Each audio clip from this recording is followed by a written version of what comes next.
Yes! Sinong masusunod? Ang hari o ang reyna? Nako!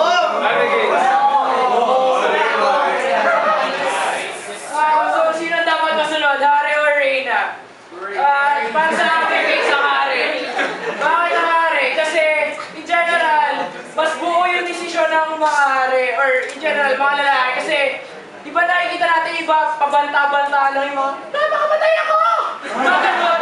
Pero yung mga lalaki, or sige sabihin natin mga hari in general, hindi, mga lalaki in general, kasi hindi naman lahat hari. So, yung lalaki in general, so, magpapakamatay lang basta walang intro-intro. So, ayun, pero yun, ang point ko lang, ano, may paninindigan sila.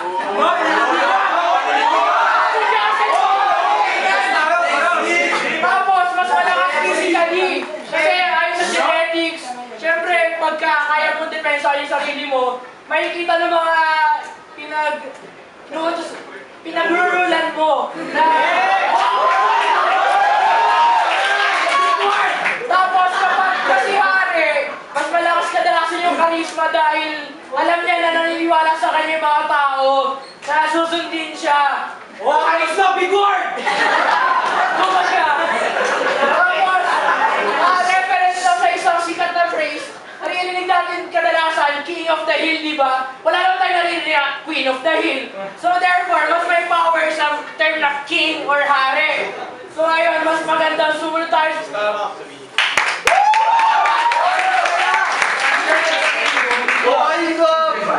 Sa kasaysayan, ang mga hari dumadating na kapag tapos na ang labanan para kunin yung teritoryong bagong buha ng mga armies nila. Ang mga reyna tulad ni Queen Victoria, andun sila mismo sa harap, sila ang nakasuit up at nakasakay sa kabayo at nakikilaban. Kaya ang mga, dahil babae lang sila, dahil may pekpek sila, ay hindi sila lalaban, lumalaban din yan. Ang bawat sikat na reyna sa kasaysayan ng Europa ay may ginawang kabutihan. Pag-usapan natin si Victoria, si Elizabeth.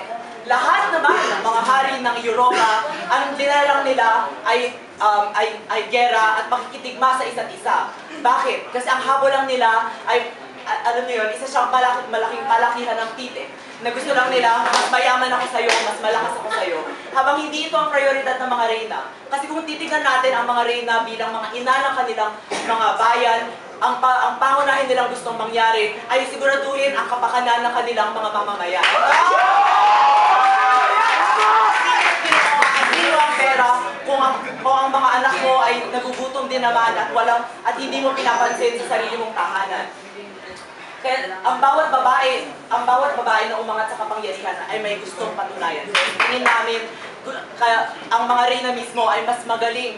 Tulad na lang ng mga babae sa engineering, na kadalas, dahil konti lang sila, ay may kailangan silang dagdag na patunayan. Kaya tignan nyo, napakarami nating mga magagaling na babae sa engineering.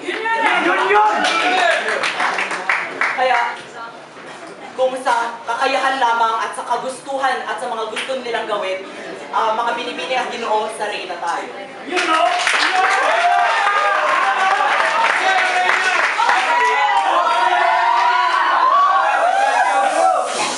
So just to rebut, ang utos ng hari, hindi na babali. Ang utos ng reyna, mamaya ka na.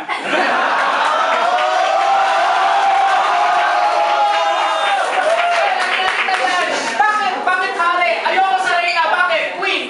Mama, just kill the man. Alam, ayoko masunod yan. Okay, ganun. So yun. Argument. Nakalinig na mo kayo ng bahag hari? Oo, bahag reyna.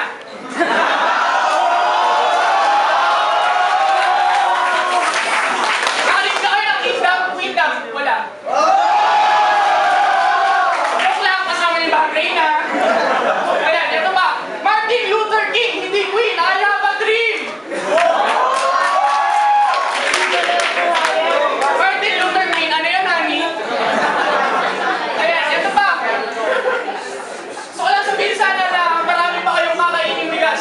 Right? And I quote, the King, Fernando Bo Jr.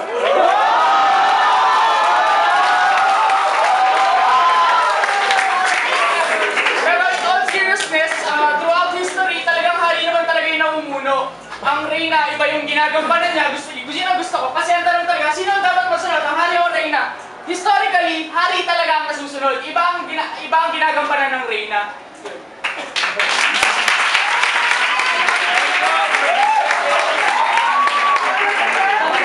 Historically. Pero now, mga kabayan, it's time to change history.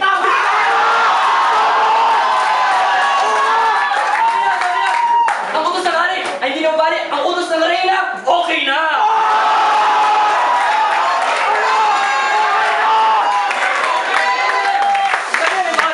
Narinig ko na yung Queenstown? Narinig ko na yun! Argument, okay. Una sa lahat, ang super ng Reyna ay rain! So sila nag-rain, no? And guess what? Who run the world? Girls!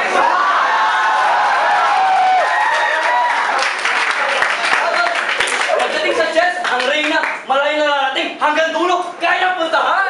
Okay? Ang sabi ko kayo puntahan, kaya kainin kahit sino man dyan.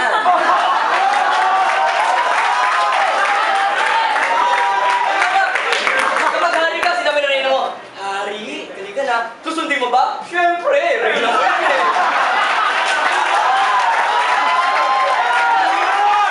Pagdating sa pangalan lang, marami na sikat mga Reyna sa mundo, tulad na lang ni Quentin Tarantino, nag-direct na.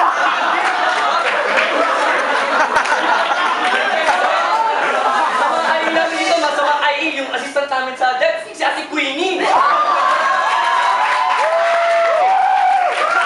Pati rin yung mga pangalan namin, Reynaldo, mga Reyna rin yan.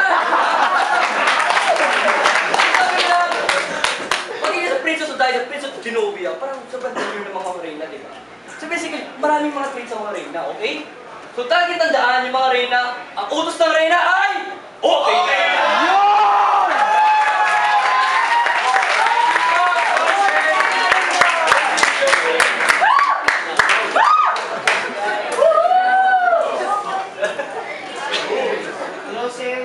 Ang binibinit Ginoo, naglabas na po sila ng kasaysayan, ng karapat-dapat, at ng ibang role na kinukuha ng Reyna. Pero sa side po namin, sinasabi po namin, kayang-kaya yan ng Reyna na pwedeng maging ina ng kanyang bayan. Let's change history dahil ang utos ng Reyna, okay na!